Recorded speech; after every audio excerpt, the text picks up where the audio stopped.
बुद्ध और उनका धम्म। लेखक हैं डॉक्टर बी.आर. अम्बेडकर और इसके हिंदी अनुवादक हैं डॉक्टर भदंत आनंद कौशल्यायन। आज हम लोग पढ़ेंगे कि गौतम बुद्ध के कपिलवस्तु से आने के बाद फिर कपिलवस्तु में क्या हुआ उसके बारे में आज हम लोग पढ़ेंगे। तो आइए देखते हैं। गौतम का उत्तर। मैं संसार के कलहों से आहत हूँ, मैं शांति की खोज में हूँ। मैं इस दुख का अंत करने के बदले में इस पृथ्वी का राज्य तो क्या, दिव्यलोक का राज्य भी नहीं चाहूँगा। इन्होंने ये सब राजा बिंबिसार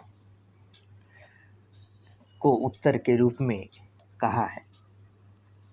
और राजन, यह तो तुमने कहा है कि धर्म, अर्थ और काम ही मनुष्य के 3 पुरुषार्थ हैं, और तुम्हारा यह भी कहना है कि मैं दुख के मार्ग पर हूँ।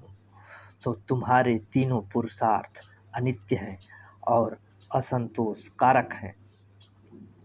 और जहाँ आपका यह कहना है कि वार्धक्य आने तक प्रतीक्षा करनी चाहिए क्योंकि तरुणाई का ठिकाना नहीं, तो आपका यह कथन ही सुनिश्चित नहीं, क्योंकि तरुणाई में भी दृढ़ता हो सकती है और वार्धक्य में भी नहीं हो सकती।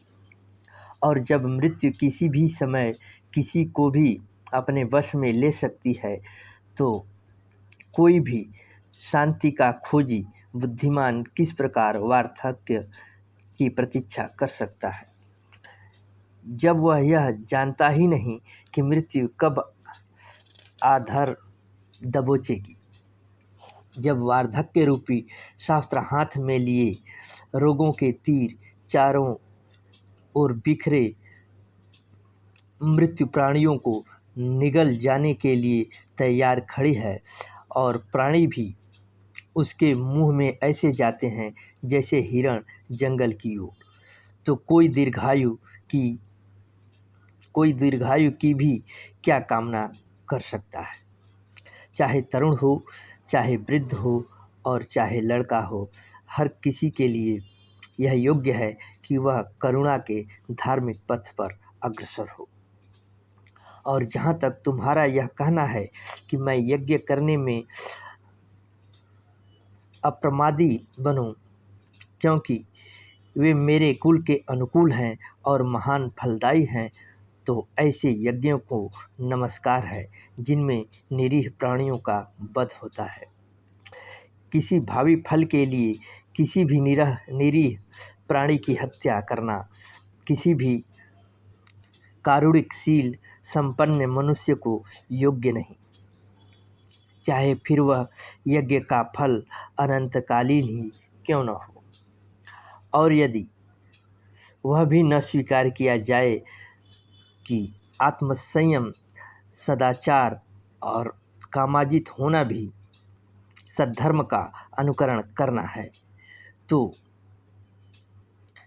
भी याज्ञिक होना ठीक नहीं, क्योंकि यज्ञ धर्म के अनुसार ऊंचे से ऊंचा फल पशुओं की हत्या से ही मिल सकता है।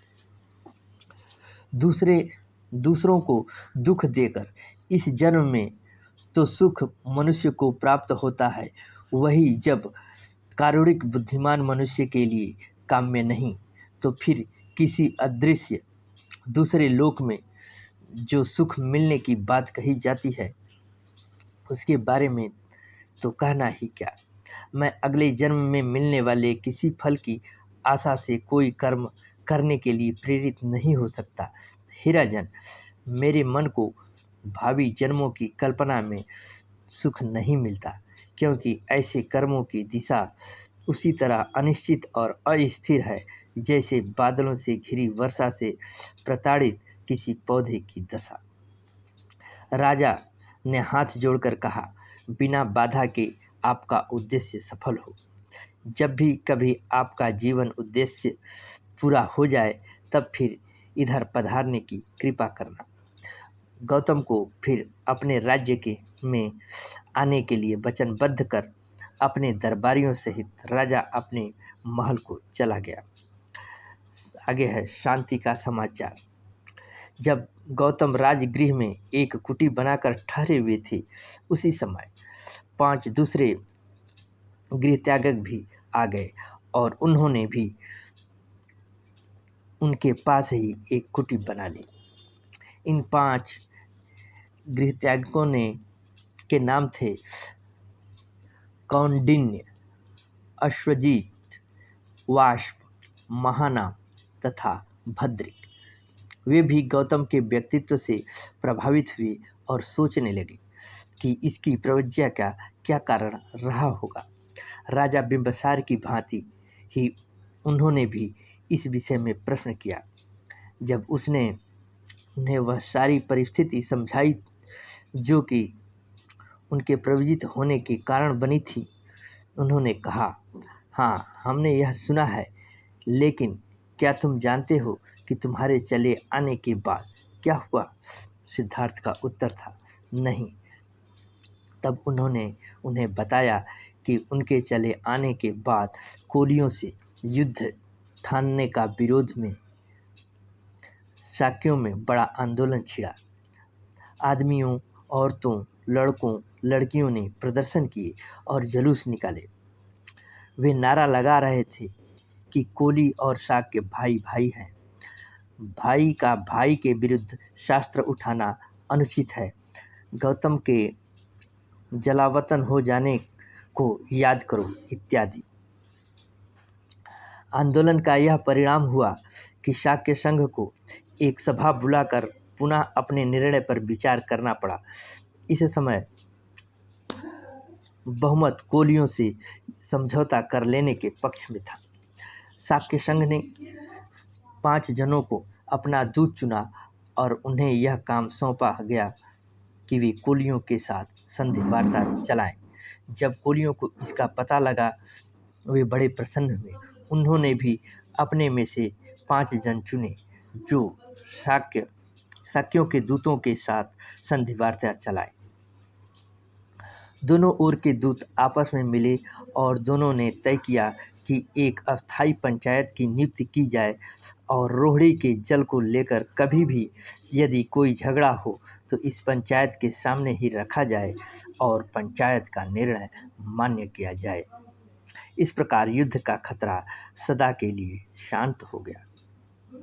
जो कुछ कपिलवस्तु में हुआ था उससे गौतम को सूचित करने के अनंतर परिव्राजकों ने कहा, अब तुम्हारे लिए परिव्राजक बने रहने की कोई आवश्यकता नहीं। अब तुम अपने परिवार के लोगों के पास वापस जा सकते हो। सिद्धार्थ का उत्तर था, इस कुशल समाचार से मुझे प्रसन्नता हुई है। यह मेरी विजय है, लेकिन मैं वापस घर नहीं जाऊंगा। मुझे नहीं जाना चाहिए। मुझे परिव्राजक ही बने रहना चाहिए। गौतम ने उन 5 परिव्राजकों से पूछा, तुम्हारा क्या कार्यक्रम है? उनका उत्तर था, हमने तपस्या करने का निश्चय किया है।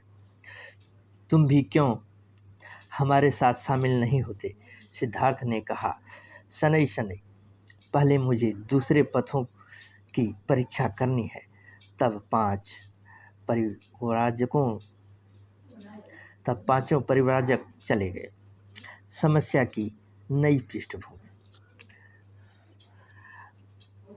5 गृहत्यागकों द्वारा लाए गए इस समाचार ने कि शाक्य और कोलियों के युद्ध का होना रुक गया था, गौतम को बड़ा बेचैन बना दिया।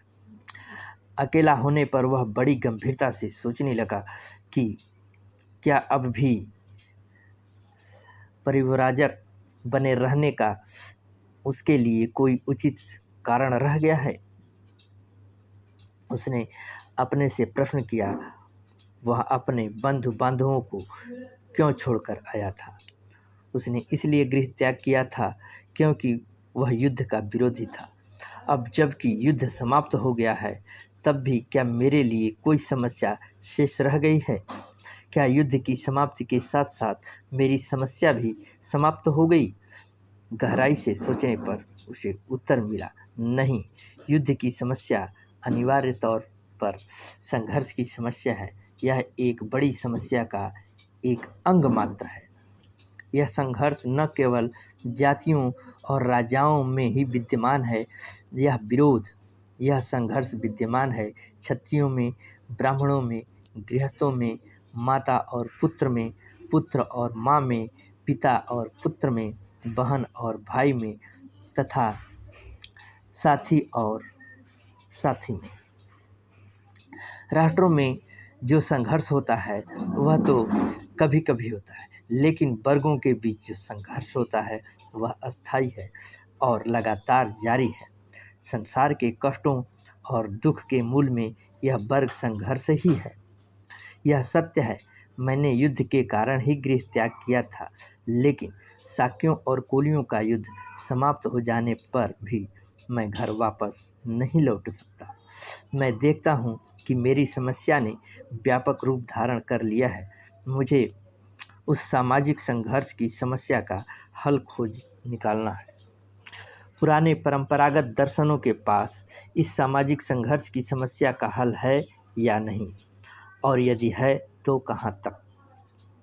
क्या हम इन सामाजिक दर्शनों में से किसी एक को भी सही मान सकते हैं? उन्होंने हर परंपरा का, हर मत का स्वयं परीक्षण करने का निश्चय किया। आज बस यहीं तक। जय भीम, नमो बुद्धाय। मिलेंगे अगले भाग में।